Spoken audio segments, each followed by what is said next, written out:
Hello students, welcome back again your economics station unlock economics. आज हम लोग वापस से डेली हमारी क्लास चल रही है। रूरल डेवलपमेंट 12th क्लास का टॉपिक है। पार्ट 4 चलने वाला है। पार्ट 1, पार्ट 2, पार्ट 3 चैनल पर अपलोड कर दी गई है।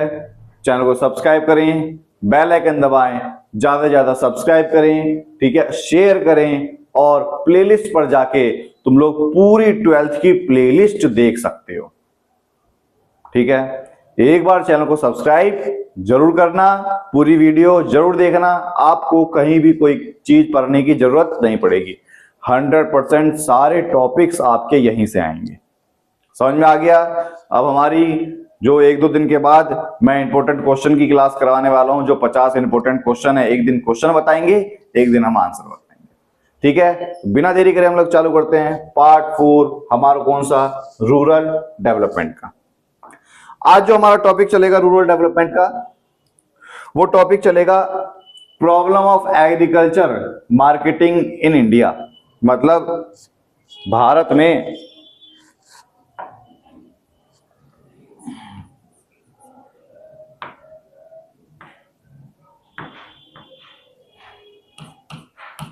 में कृषि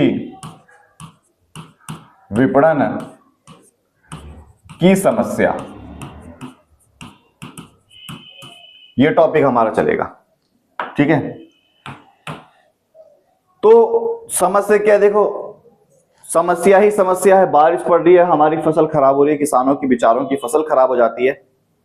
ये देखो, डिफिकल्टी इन गेटिंग क्रेडिट, इनको उधार नहीं मिल पाता। ठीक है, ये उधार, ये रुपया का निशान है, ये रुपया का निशान है, इनको उधार नहीं मिल पाता। समस्या है इनके सामने।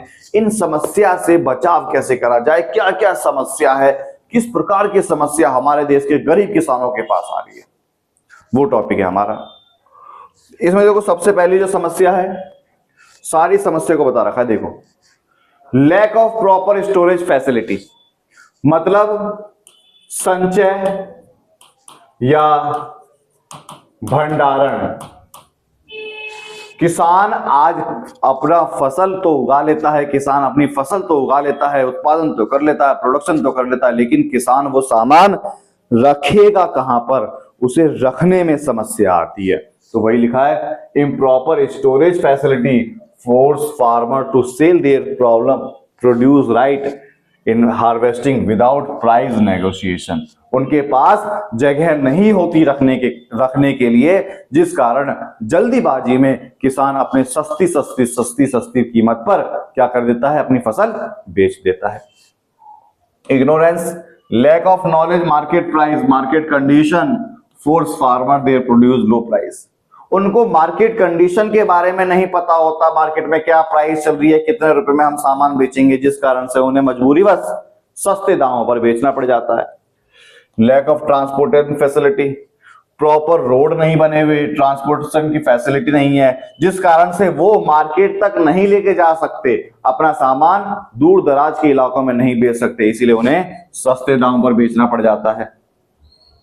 Large number of intermediators, farmer receive very small share of actual return on their produce due to present the mediators. आज के जमाने में किसान जो है फायदा बहुत कम, नाम मात्र का कमा पाता है।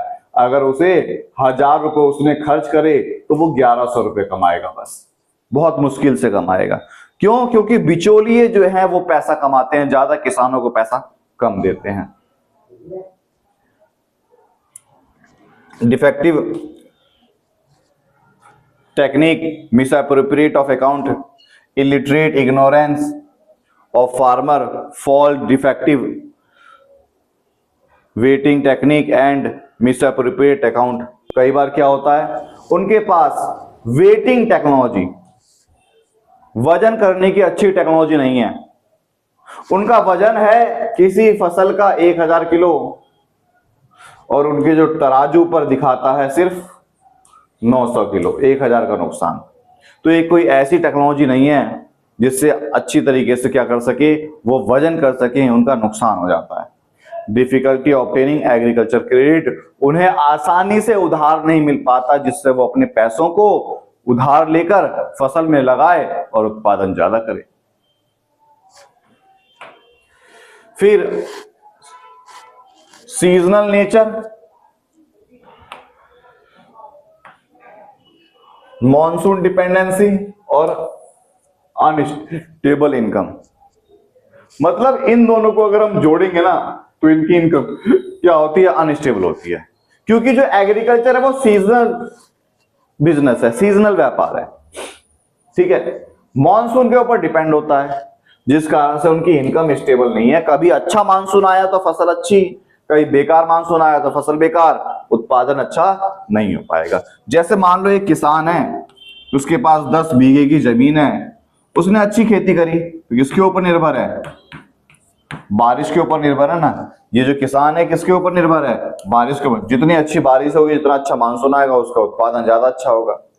तो इसीलिए उसको इसकी इनकम जो है ना फिक्स नहीं है। I think I will get me hybrid, मतलब मुझे अच्छी फसल इसे मिली जब मानसून अच्छा आएगा तब। Producing multiple crop as against the usual specialisation in production single commodity. इसीलिए उस गरीब किसान को किसी एक ही फसल को उत्पादन ना करके मल्टीपल क्रॉपिंग, खेत को 10 बीघे जमीन थी, उस 10 बीघे जमीन को 4 हिस्सों में बांट दे, एक तरफ गेहूं, एक तरफ चावल, एक तरफ गन्ना, एक तरफ कुछ और सब्जियां, ठीक है, इसे बोलते हैं मल्टी क्रॉपिंग। जिससे अगर किसी एक फसल से नुकसान हो रहा है तो किसी दूसरे फसल से फायदा हो जाए। एस्पेक्ट ऑफ एग्रीकल्चर डाइवर्सिफिकेशन, इसीलिए रूल आया, एक नई टेक्नोलॉजी आई, एक नई थ्योरी आई, थ्योरी में बताया एग्रीकल्चर डाइवर्सिफिकेशन, कृषि डाइवर्सिफिकेशन का मतलब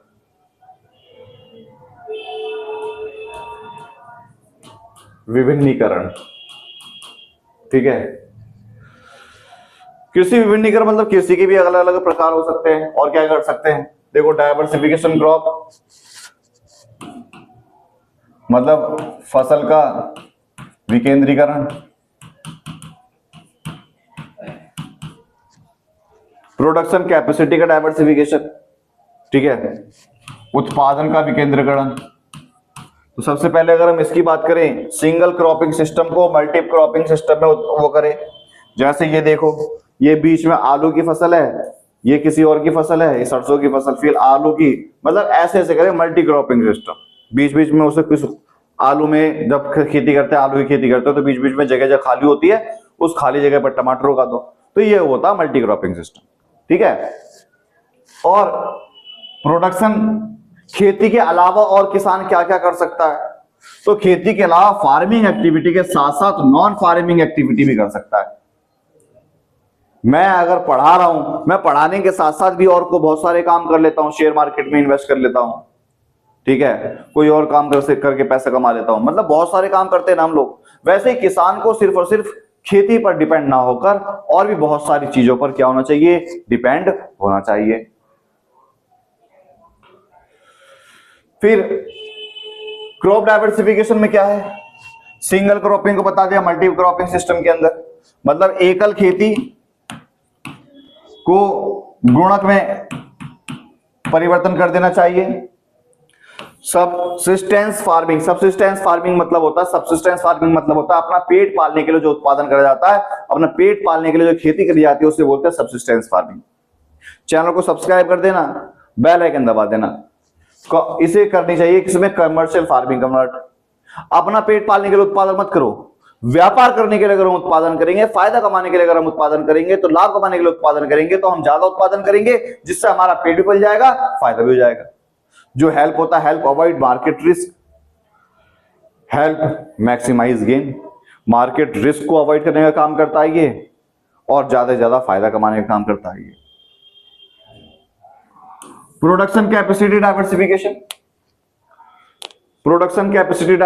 का मतलब फार्मिंग एक्टिविटी को हमें नॉन फार्मिंग एक्टिविटी में कन्वर्ट करना है। क्या कर दिया, हॉरिकल्चर जिसे बोलते हैं बागवानी, फिशरीज मछली पालन, एनिमल हस्बेंड्री, पशुपालन।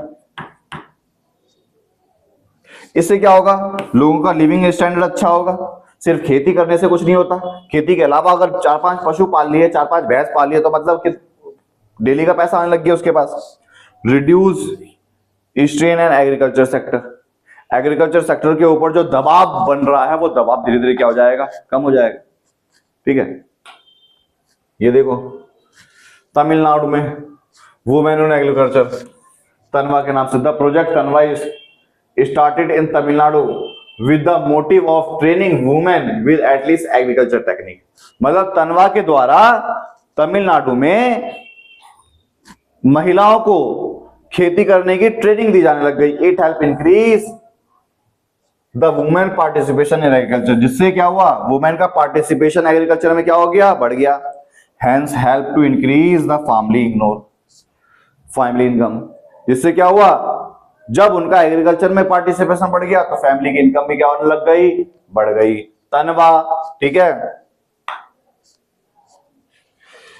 Significance of diversification production activity, क्या क्या चीज कर सकते हैं हम प्रोडक्शन एक्टिविटी में, खेती के अलावा और कौन कौन से काम कर सकते हैं, तो है non farming employment opportunity, farming के अलावा ये बहुत सारे एम्प्लॉयमेंट अपॉर्चुनिटी है।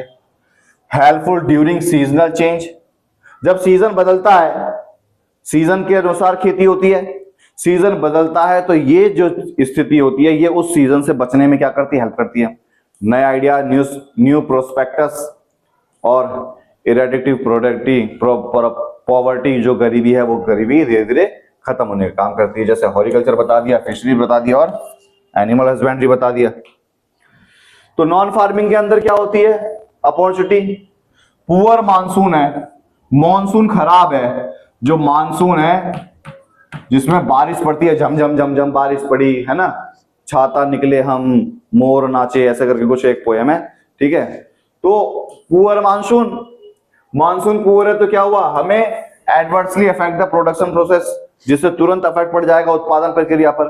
क्या होगा फिर, diversification help farmer to explore non farm, जिसके लिए डाइवर्सिफिकेशन एक बहुत महत्वपूर्ण, विकेंद्रीकरण बहुत ज्यादा महत्वपूर्ण पॉइंट हो सकता है, जो किसान खेती के अलावा और भी बहुत सारे काम करके अपना पेट पाल सके। हेल्पिंग ड्यूरिंग सीजनल चेंज, अब देखो सीजन कौन से होते हैं, खरीफ सीजन होता है, एक रबी सीजन होता है। पुअर इरिगेशन फैसिलिटी, सिंचाई की सुविधा अच्छी नहीं हो पाई, ठीक, एनी इरिगेशन फैसिलिटी, वही सिंचाई की सुविधा अगर अच्छी नहीं है, बेकार है, तो क्या होगा, डाइवर्सिफिकेशन बहुत ज्यादा हेल्पफुल होता है। नॉन फार्मिंग अपॉर्चुनिटी को हमें अपनाना चाहिए। Create new prospectus, number of people employed ज्यादा है, नंबर ऑफ पीपल रिक्वायर, मतलब एक खेत के अंदर काम करने वाले 20 लोग हैं, जबकि जरूरत सिर्फ कितने की है, 5 की है। काम करने वाले लोग ज्यादा, जरूरत कितनी, कम की। इसीलिए अगर किसान खेती के अलावा और बहुत सारे काम करने लग जाए तो नॉन फार्मिंग अपॉर्चुनिटी क्या हो सकती है, इस प्रॉब्लम को सॉल्व करवा सकती है, जिसे हम डिस्गस्ड अनएम्प्लॉयमेंट बोलते हैं। फिर eradicates poverty, non farming production activity के कारण क्या होता है, और create employment opportunity, non farming activity करी जाएगी, खेती के अलावा और काम करा गया तो एम्प्लॉयमेंट अपॉर्चुनिटी क्रिएट होगी, इनकम बढ़ेगी, और जब इनकम बढ़ेगी तो क्या हो जाएगी, गरीबी का समाधान हो जाएगा, गरीबी खत्म हो जाएगी। ठीक है, समझ में आया। अब नॉन फार्मिंग के अंदर रूरल डिपेंडेंस ऑन एग्रीकल्चर, ग्रामीण इलाके अधिकतर आज भी एग्रीकल्चर के ऊपर डिपेंडेंस, सबको पता है। लैक ऑफ अल्टरनेटिव अपॉर्चुनिटी, उनके पास अपॉर्चुनिटी की बहुत ज्यादा कमी है, वो क्योंकि सिर्फ और सिर्फ किस में लगे हुए हैं, खेती में लगे, वो चाहते हैं हमें बस यही करें। तो need for development non farming activity, इसीलिए जरूरत है नॉन फार्मिंग एक्टिविटी का डेवलपमेंट करना, जिसमें है एनिमल हस्बेंड्री, फिशरीज, हॉर्टिकल्चर, पशुपालन, मत्स्य पालन जिसे मछली पालन बोलते हैं, और हॉर्टिकल्चर मतलब बागवानी। ठीक है, और ये करेंगे हम अगली क्लास के अंदर कि नॉन फार्मिंग एक्टिविटी कौन सी है, किस तरीके से करी जाती है। ठीक है क्लास, तो आज के लिए इतना ही। चैनल को सब्सक्राइब करना, बेल आइकन दबाना, ज्यादा से ज्यादा शेयर करना। जय हिंद, जय भारत।